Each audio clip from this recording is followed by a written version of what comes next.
그가 에봇 받침 긴 옷을 전부 청색으로 짜서 만들되 그 옷의 두 어깨 사이에 구멍을 내고 갑옷깃같이 그 구멍 주위에 깃을 짜서 찢어지지 않게 하고 청색, 자색, 홍색 실과 가는 배실로 그 옷 가장자리에 성류를 수놓고 순금으로 방울을 만들어 그 옷 가장자리로 돌아가며 성류 사이사이에 달되 방울과 성류를 서로 간격을 두고 번갈아 그 옷 가장자리로 돌아가며 달았으니 여호와께서 모세에게 명령하신 대로 하였더라. 그들이 또 직조한 가는 배로 아론과 그의 아들들을 위하여 속옷을 짓고 세마포로 두건을 짓고 세마포로 빛난 관을 만들고 가는 배실로 짜서 세마포 속바지들을 만들고 가는 배실과 청색, 자색, 홍색 실로 수놓아 띠를 만들었으니 여호와께서 모세에게 명령하신 대로 하였더라. 그들이 또 순금으로 거룩한 패를 만들고 도장을 새김같이 그 위에 여호와께 성결이라 새기고 그 패를 청색끈으로 관 전면에 달았으니 여호와께서 모세에게 명령하신 대로 하였더라.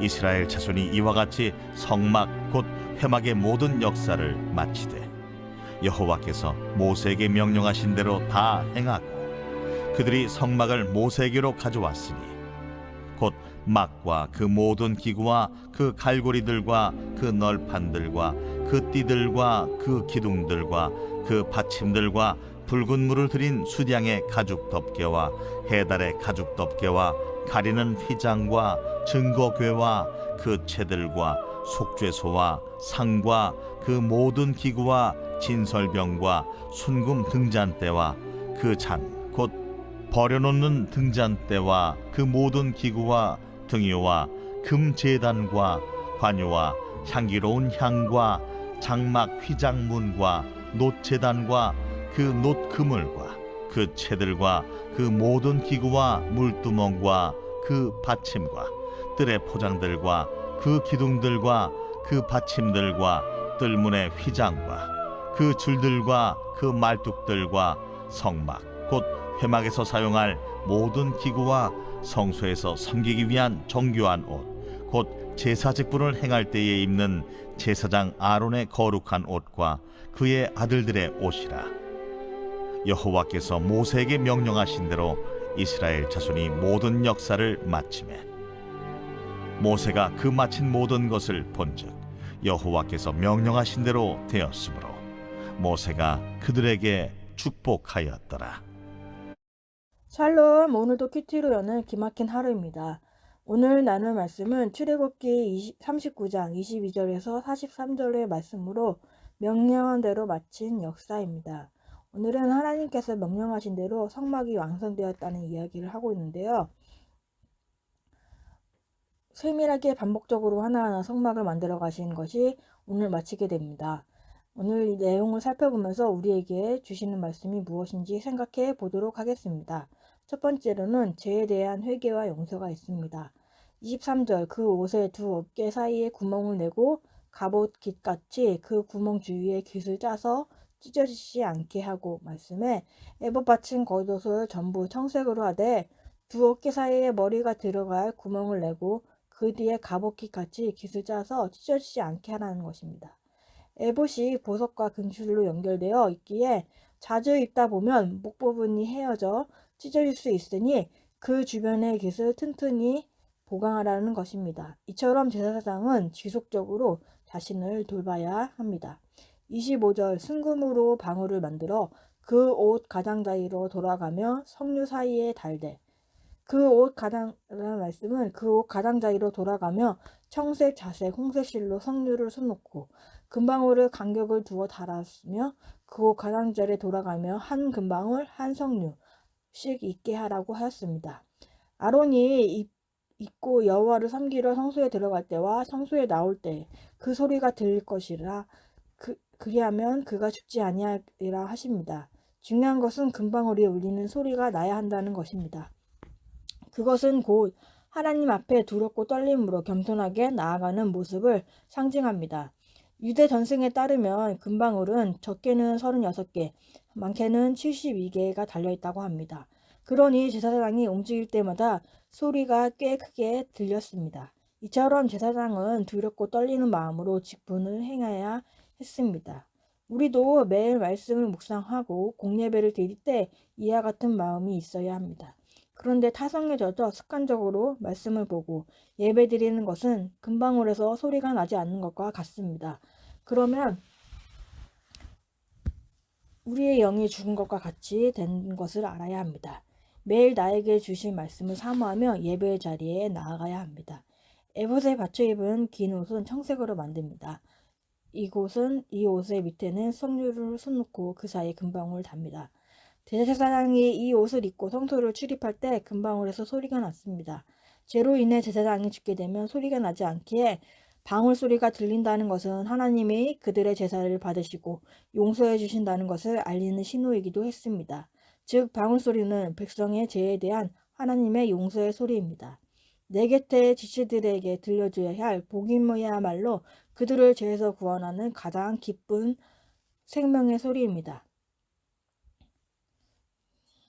그래서 우리는 복음의 소리를 전해야 합니다. 적용 질문으로는 나는 내 곁의 지체들에게 어떤 소리를 들려주고 있습니까? 생명이 담긴 기쁨 소식을 전하고 있습니까? 두 번째로는 거룩을 이루어가는 것입니다. 30절 그들이 또 순금으로 거룩한 패를 만들고 도장을 새긴 같이 그 위에 여호와께 성결이라고 새기고 라는 말씀이 있습니다. 가는 배로 만들어진 속옷과 세마포로 만들어진 속바지는 제사장들의 하체를 완전히 가려집니다.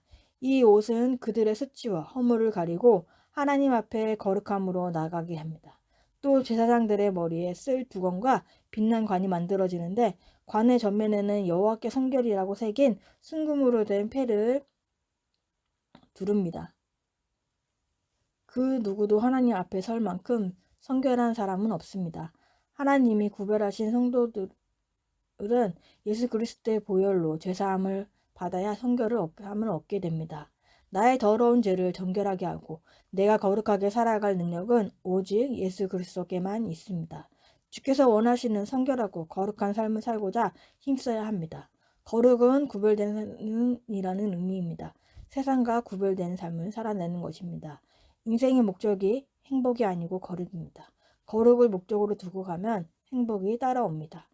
출애굽기 19장 5절에서 6절 세계가 다 내게 속하였나니 너희가 내 말을 잘 듣고 내 언약을 지키면 너희는 모든 민족 중에서 내 소유가 되겠고 너희가 내게 대하여 제사장 나라가 되며 거룩한 백성이 되리라. 신약에도 베드로전서 2장 9절 너희는 택하신 족속이요 망같은 제사장들이요 거룩한 나라요 그의 소유가 된 백성이니 이는 너희를 어두운에서 불러내어 그 기이한 빛에 들어가게 하신 이의 아름다운 덕을 선포하게 하심이라는 말씀이 있습니다. 거룩한 백성으로서의 거룩을 이루는 삶을 살아가야 됩니다. 팀켈러 목사님은 탈기독교 시대의 전도라는 책에서 세상과 구별되는 가치관의 삶의 방식을 통해 세상의 통념을 바꾸는 교회야말로 매력적인 공동체라고 말을 합니다.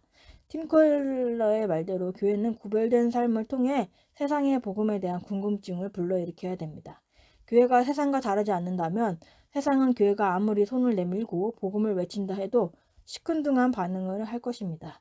안디옥 교회는 구별된 삶을 통해 세상에 그리스도의 복음을 드러냈습니다. 우리는 이러한 구별을 선교적 거룩함이라고 부를 수 있습니다. 세상과 선을 긋고 우리만의 리그에 안주하기 위한 거룩이 아니라 세상을 향해 나아가기 위한 구별된 삶을 말합니다. 복음의 진리를 따라 세상과 다른 삶을 살아내며 새로운 세상을 향해 손을 내밀고 세상의 복음의 정점을 만들어내는 거룩한 교회가 되어야 합니다. 우리의 삶도 성결하고 구별된 삶이 되고자 힘을 써야 됩니다. 우리는 죄인이기에 언제나 넘어지고 무너지기 쉬운 존재입니다. 그러하기에 매일의 말씀으로 깨어있고 분별하면서 세상을 살아가야 합니다. 적용 질문으로는 성결한 자로 살아가고자 내가 회개해야 할 죄는 무엇입니까? 거룩을 이루는 삶을 살기 위해 적용해야 할 것은 무엇입니까? 세 번째로는 매일의 말씀으로 나 자신을 세심히 살피는 것입니다. 42절과 43절 여호와께서 모세가 명령하신 대로 이스라엘 자손이 모든 역사를 마침에 모세가 그 마친 것을 본즉 여호와께서 명령하신 대로 되었으므로 모세가 그들에게 축복하였더라. 이스라엘 백성이 여호와께서 모세에게 명령하신 대로 다 행하여 건축을 마칩니다. 또한 성막과 그에 딸린 기구들, 지성소와 성소의 기물들, 성막의 뜰의 기구들, 제사장들이 입을 옷까지 제작했습니다. 백성은 이 모든 것을 모세에게 가져왔고 모세는 그것이 여호와께서 명령하신 대로 만들어졌는지 살핀 뒤 백성을 축복합니다. 우리는 하나님의 말씀을 들어야 합니다. 그리고 그분의 성전인 내 몸과 마음을 세심히 살피면서 점검을 해야 합니다. 매일에 주시는 말씀으로 세심히 살피면서 내 죄를 보고 회개하면서 나아가야 합니다. 여호와의 명령에 순종하는 것 자체가 참된 복입니다. 명령에 따라서 라는 말이 이야기가 나오는데요. 말씀에 얼마나 반응하고 순종하고 있습니까? 순종하는 것 자체가 복이라고 하지만 우리가 듣고 싶은 말씀, 적용하고 싶은 것만을 하고 있지는 않습니까? 하나님의 말씀은 이것만이 아니니 100% 순종해야 하는 말씀입니다. 그래야만 우리의 성막이 잘 지어지는 것입니다. 우리 모두도 주님의 말씀에 순종하여 각자의 말씀의 성막이 잘 건축되기를 바랍니다. 이스라엘은 어느덧 하나님께 철저하게 순종하는 백성이 되어 있었습니다. 여호와께서 말씀하신 대로 성막이 만들었다는 것은 말씀의 성취입니다. 여호와의 말씀의 궁극적인 목적은 바로 창조주께서 그의 백성 이스라엘 가운데 임재하는 것입니다. 이제 성막 완성을 통해 그 뜻이 이루어진 것입니다. 여호와께서 이스라엘에게 가운데 임재하신 것을 보이게 되는 것입니다. 인간적으로 잘해주는 부모가 좋은 부모가 아니라 나를 예수 믿게 해준 부모가 최고의 부모가 됩니다. 이제부터 부모님의 구원을 위한 성막을 잘 지어 화려한 영적 명세서를 자녀들에게 남기기 바랍니다. 저는 세밀하게 저를 살펴본다는 것에 말씀을 보면서 그러지 못했습니다. 지난주 수요일 때 전사님께서 모세가 10계명을 받으면서 돌판에 기록한 말씀을 하며 큐티를 기록하고 있나요? 말씀을 하였는데 꾸준히 기록되지 않는 저의 큐티책을 보게 되었습니다. 고난이 오면은 또 큐티책을 덮는 저의 모습도 보게 되었습니다. 큐티하는 것부터 말씀에 반응하는 것의 시작인데 저의 게으름으로 제대로 하지 못하는 것을 발견하게 되었습니다. 그래서 저도 모세가 하나님을 만난 것을 사모하듯이 좋아하는 것, 하고 싶은 것이 먼저가 아니라 일어나자마자 큐티를 묵상하며 적어나가며 매일의 말씀으로 세심하게 나의 몸과 마음을 점검하는 삶을 살길 원합니다.